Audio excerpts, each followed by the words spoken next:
Red zone پر سے باہر جانے والے تمام راستے سیل کر دیے گئے ہیں۔ تمام راستوں پر فوج کی بھاری نفری کو تعینات کر دیا گیا ہے۔ ڈی چوک پر پولیس کی جانب سے پی ٹی آئی کے کارکنان پر شیلنگ شروع کر دی گئی ہے۔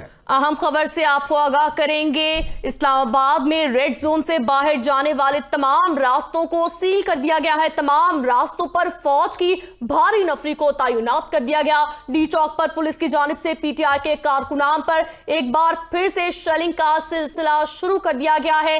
تمام راستوں کو سیل کر دیا گیا۔ پاک فوج کی بھاری نفری تعینات کر دی گئی ہے ریڈ زون کے باہر۔ آپ کو اپڈیٹ کریں گے۔ اسلام آباد میں ریڈ زون سے باہر جانے والے تمام راستوں کو سیل کر دیا گیا ہے۔ سپریم کورٹ کا اہم فیصلہ، عمران خان کو رہا کر دیا گیا۔ عمران خان کی گرفتاری کو غیر قانونی قرار دیا گیا ہے، تاہم یہ بھی 7 احکامات جاری کیے گئے ہیں کہ وہ پولیس لائنز گیسٹ ہاؤس میں رہیں گے۔ 10 افراد سے زائد ان کو مل نہیں سکتے۔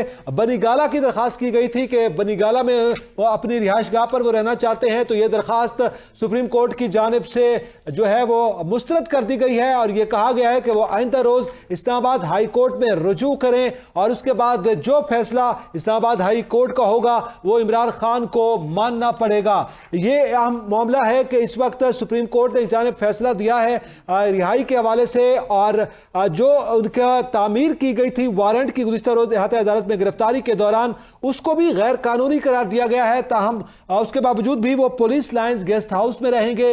10 افراد سے زائد ان کو مل نہیں سکتے، اور بنی گالہ بھی وہ نہیں جا سکتے ہیں۔ آئندہ روز اسلام آباد ہائی کورٹ میں وہ پیش ہوں گے۔ رجوع کرنے کا کہا گیا ہے، جس میں 2 مقدمات میں وہ پیش ہو رہے تھے، اس کا سامنا کریں گے۔